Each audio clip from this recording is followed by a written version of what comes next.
अन्याय के खिलाफ जो व्यक्ति, जो समाज, जो राष्ट्र मौन रहता है, वह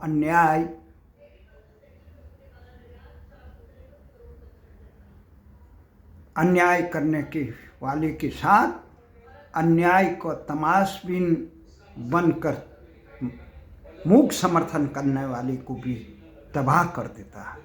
नमस्कार। आज की प्रमुख खबर, विश्व देश प्रदेश में क्या हो रहा है। पूरे विश्व में जहां अमेरिका राष्ट्रपति ट्रंप द्वारा जैसे को तैसे कराधान से पूरे विश्व की अर्थव्यवस्था डगमगाने लगी है, लाखों करोड़ रुपये का नुकसान स्वयं अमेरिका सहित पूरे विश्व को हो चुका है। 6 ट्रिलियन डॉलर का नुकसान जो अर्थव्यवस्था अमेरिका का नुकसान हो चुका। अमेरिका में प्रदर्शन हो रहे हैं, भारत में त्राहिमाम मची हुई है। चीन, जापान से लेकर ऑस्ट्रेलिया, नाटो, यूरोप, कोई ऐसा मुल्क नहीं छूटा है जहां अमेरिका के राष्ट्रपति का ये कराधान के प्रभाव से नहीं है। अमेरिका के लोग विरोध कर रहे हैं, पर लेकिन डोनाल्ड ट्रंप ये कह रहे हैं, मैं अमेरिका को पुनः से ग्रेट बनाने के लिए, पुनः महाशक्ति बनाने के लिए, अपनी आर्थिक शक्ति का अमेरिकी लोगों को रोजगार देने के लिए यह कराधान कर रहा हूँ। आखिर विश्व की तमाम असफलता को अमेरिका क्यों ढोए, ये बात रही अमेरिका।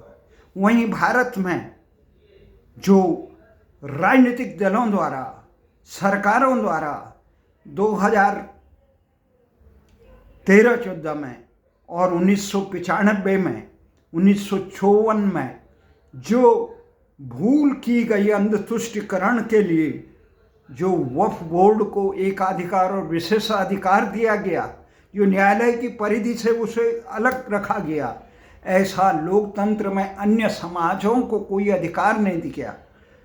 उस वक्फ अधिनियम के वो धाराएं कुंद करने के लिए, उसमें सुधार करने के लिए जो मोदी सरकार ने कदम उठाया, उससे भी भारत में राजनीतिक दलों की दिशाहीनता के कारण, सच और राष्ट्र के हितों को सर्वोपरिता न देने के कारण एक काफ़ी असंतोष हो रखा है।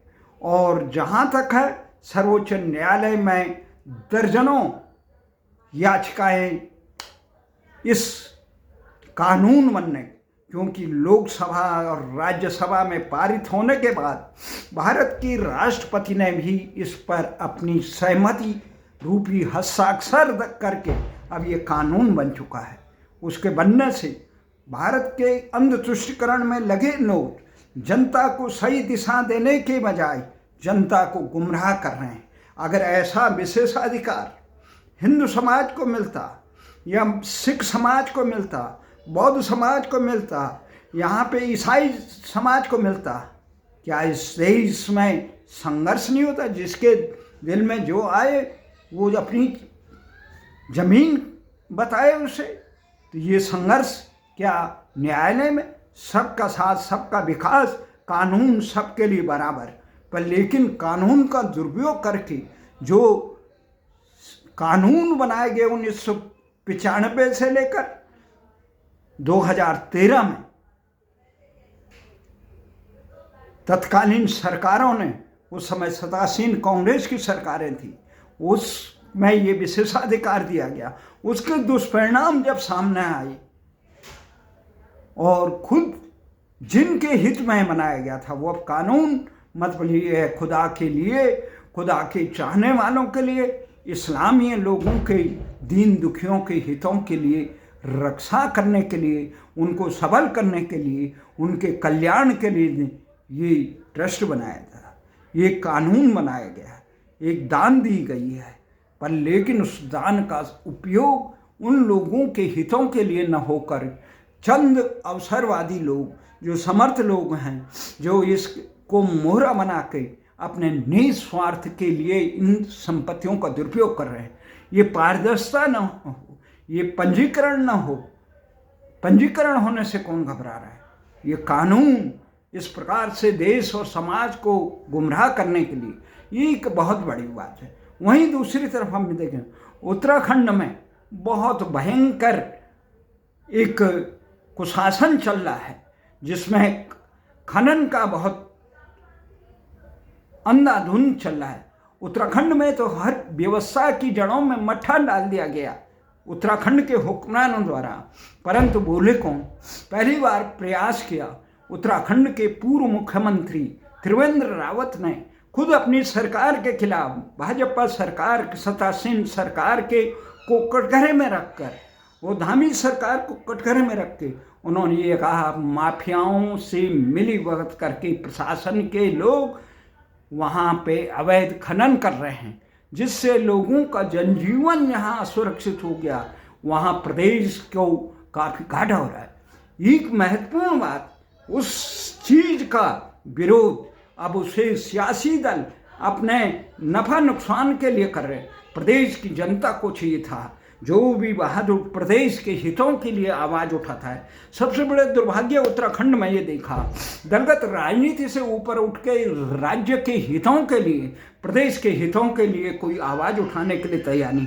जो कोई आवाज़ उठाता है तो लोग उसके साथ मजबूती से साथ नहीं देते हैं। इसीलिए के कारण उत्तराखंड क्या ये बदहाली हो रखी है। ये वहाँ पे नौकरशाह, वहाँ नौकरशाहों के रोजगार का एक प्रदेश बन गया। वहाँ देश के दूर दराज से आने वाले घुसपैठियों से अपराधियों के अभयारण्य बन चुका है। वहाँ पर उत्तराखंड जिस प्रकार से अभी सर्वोच्च न्यायालय में एक हाई कोर्ट के जज के यहाँ जिस प्रकार से अग्निकांड में एक भंडाफोड़ हुआ कि अकूत अरबों खरबों की संपत्ति वहाँ पे धन मिला, तो धन मिलने के बाद सर्वोच्च न्यायालय ने उस पर जांच बिठाई, ये किया वो किया, तबादला किया। इलाहाबाद उच्च न्यायालय ने बहुत साहसिक के बार एसोसिएशन ने बहुत साहसिक पहल करते हुए ये कहा कि इलाहाबाद में उनका स्थानांतरण मत करिए, ये डस्टबिन नहीं है, हम उनका विरोध करते हैं। परंतु सर्वोच्च न्यायालय ने फिर आदेश दिया, जांच के बाद उनको वहाँ की शपथ दिला दी गई। आम जनता की आशाओं में वज्रपात हुआ, पर मजबूती से देश की जनता को इस पक्ष में खड़ा होना चाहिए। अन्याय कोई भी करे उसके पक्ष में खड़ा होना चाहिए, जो न्याय की आवाज़ आज शासन प्रशासन की दहशत से सत्य के पक्ष में आवाज़ उठाने ने, जनहित में, राष्ट्रहित में आवाज़ उठाने का साहस कोई नहीं करता। अगर जो भी साहस करे उसको स्वर में लाना चाहिए, तभी देश का रक्षा होगी, तभी संविधान की रक्षा होगी, तभी सुशासन स्थापित होगा। परंतु इस प्रकार हम अपने स्वार्थों में खोए रहते हैं। हम जाति, क्षेत्र और संप्रदाय के उसमें बंधे रहते हैं। हमें मजबूती से ये काम करना चाहिए। हमें देश के हितों के लिए इस महत्वपूर्ण काम करना चाहिए और राष्ट्र के हितों के बारे में ये समझना चाहिए कि राष्ट्र कैसे मजबूत होगा। राष्ट्र मजबूत तभी होगा जब हम अन्याय के खिलाफ करते हैं। अन्याय के खिलाफ के हम आवाज़ उठाने में, हम देखते हैं बंगाल में जहाँ 25,000 से ज़्यादा शिक्षकों को सर्वोच्च न्यायालय ने कटघरे में खड़ा कर दिया कि ये मानकों के खिलाफ, ये भ्रष्ट आचरणों से इनको नियुक्तियां दी गई हैं, इन पे प्रश्न चिन्ह कर दिए। अब ममता बनर्जी डट के खड़ी है, कहता हम इन शिक्षकों के इस पक्ष में खड़े। भैया न्याय कौन करेगा? जय संविधान की रक्षा करने की शपथ आपने ली, भ्रष्ट लोगों को आप जो मेहनत करके ईमानदारी से यहाँ पे शिक्षा में रहना चाहते हैं, जो करना चाहते हैं, उनको शिक्षा जगत में न स्थापित करके वो भ्रष्ट आचरण से जो लोग इसे पारित करके वहाँ गए हैं, उनको अगर शिक्षा व्यवस्था में रखेगा तो वो किस प्रकार का वहाँ वातावरण तैयार करेंगे, ये देखना होगा। वहीं हम तेलंगाना में देखते हैं, तेलंगाना में एक बहुत अजीबोगरीब स्थितियाँ चल रही है। वहाँ की है हैदराबाद में एक बड़े जंगल में, कई हेक्टर जंगल में उसको काट कर वहाँ पे आईटी और कुछ संस्थान बना रहे। वहाँ के वन जीव चित्कार रहे हैं, धिक्कार रहे हैं। नमन है वहाँ की छात्र जनता को जो पर्यावरण के रक्षक है। ये विकास आखिर किसके लिए? वन जीवों का नाश करके, पर्यावरण का नाश करके किसके लिए है? हैदराबाद में कांग्रेस की सरकार है। ये सरकार जहाँ उत्तराखंड में भाजपा की सरकार है, वहीं बंगाल में तृणमूल कांग्रेस की सरकार है। ये सरकारें आखिर किसके लिए हैं? ये सभी दलों का एकमात्र है, सत्ता को हासिल करना, लूट खसोट में शामिल होना। आखिर किसके लिए? जनता के कल्याण के लिए कोई काम कर रहे नहीं, अपने निहित स्वार्थ के लिए संविधान को दरकिनारे। आज जहां बिहार में विधानसभा चुनाव होने वाले हैं इस समय, वहां आज नेता प्रतिपक्ष राहुल गांधी आज पदयात्रा कर रहे हैं। पदयात्रा किस लिए कर रहे हैं? पदयात्रा कर रहे हैं रोजगार दो, पलायन रोको, उसकी मांग कर रहे हैं। मांग करना कोई गलत नहीं है, सरकारों को ये करना चाहिए। ये मांग देश के अधिकार, न केवल बिहार के लिए, ये उत्तराखंड में के लिए भी वो है, ये मध्य प्रदेश के लिए भी वो है, ये अन्य राज्यों के लिए भी है। इस मांग को आगे देश के तमाम लोगों को मजबूती से खड़ा होना चाहिए। परंतु जैसे ही सत्ता में आते हैं, ये झारखंड, तेलंगाना में ये क्या कर रही है कांग्रेस सरकार? कांग्रेस सरकार अन्य प्रदेशों में, जहां कर्नाटक में क्या कर रही है, किस प्रकार से अंध तुष्टिकरण कर रही है, ये चीज़ें देखने लायक है। जहां वो दूसरे को कटघरे में रखते हैं, वहीं जब सत्तासीन होते हैं तो जनहितों पर रोंदने में लगे रहते हैं, अंध तुष्टिकरण करके अपने वोट बैंक बनाते हैं। पर राष्ट्र का हित क्या होगा? इसलिए हमारा मानना है। वहीं दूसरी तरफ हम रूस की तरफ देखते हैं, यूक्रेन की लड़ाई और रूस की लड़ाई, जहां अमेरिका के जो बाइडेन ने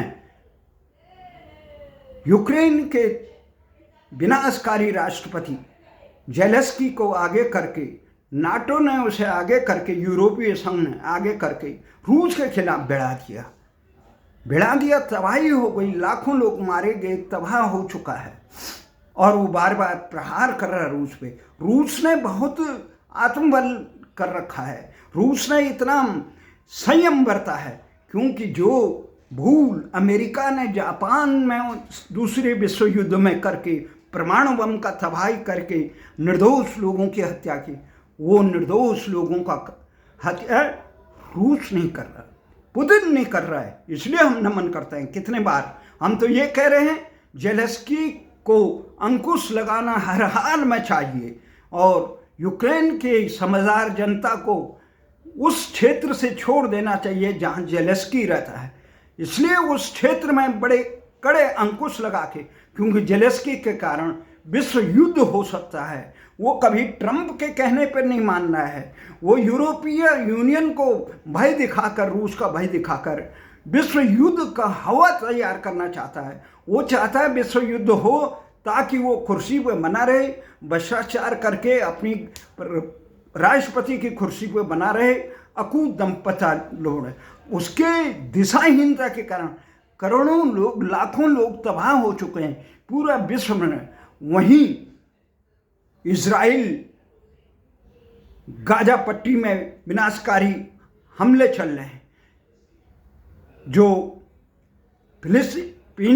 फिलिस्तीन का जो संगठन है हमास, उसके हैवानियत के कारण आज गाजा से लेकर फिलिस्तीन के लोगों को, 3 के लोगों को नारकीय जीवन जीने चल रहे हैं। वहाँ से सीरिया तबाह हो चुका है, हुती तबाह हो रहा है, ईरान और रूस अमेरिका का टकराव बहुत विनाशकारी मोड़ पर है। ऐसी स्थिति में विश्व जहाँ आर्थिक एक युद्ध चल रहा है, एक जिसे कहते हैं टेरिफ वार चल रहा है, उससे कैसे निपटे। इसलिए विश्व के तमाम जागरूक लोगों को, समाज को अन्याय के खिलाफ आवाज उठानी चाहिए। देश में अगर अच्छा काम सरकार कर रही है तो उसके पक्ष में खड़ा होना चाहिए, अगर गलत कर रही है उसका पुरजोर विरोध होना चाहिए। देश के नौजवानों को आगे बढ़ना चाहिए। ये काम सब हो रहे हैं, इसलिए अन्याय के पक्ष में मौन रहना भी अन्याय को मजबूत करना है। कि उसी में कहा था कि जो तटस्थ हैं उन समय लिखेगा उनका भी अपराध। सबसे बड़ा अपराधी वो है जो अपने निहित स्वार्थ के लिए अन्याय के पक्ष में मुंह खड़े। इसलिए तमाशबीनों ने भारत के इतिहास को कलंकित करने का काम किया। जब पानीपत की लड़ाई लड़ रही थी, कई विदेशी आक्रांता भारत में हैं। उस समय भारत के जांबाज सपूत राजा उन विदेशी आक्रांताओं से लड़ रहे थे, परंतु तमाशबीनों की फौज इतनी बड़ी थी, अगर एक एक कंकर भी मारते तो अब विदेशी आक्रांताओं की सेना वहाँ से उखड़ जाती थी। पर हमारे यहाँ ये चलता है, कोई बने निरप हमें का हानि, क्योंकि यहाँ ये दिखता हमें तटस्थ, जबकि है कोई भी बने निरप तुम्हें ही हानि। अगर अच्छा व्यक्ति शासन में नहीं आएगा तो प्रजा को दुखी होना पड़ता है। इन्हीं आशा और विश्वास के साथ जय हिंद, जय भारत।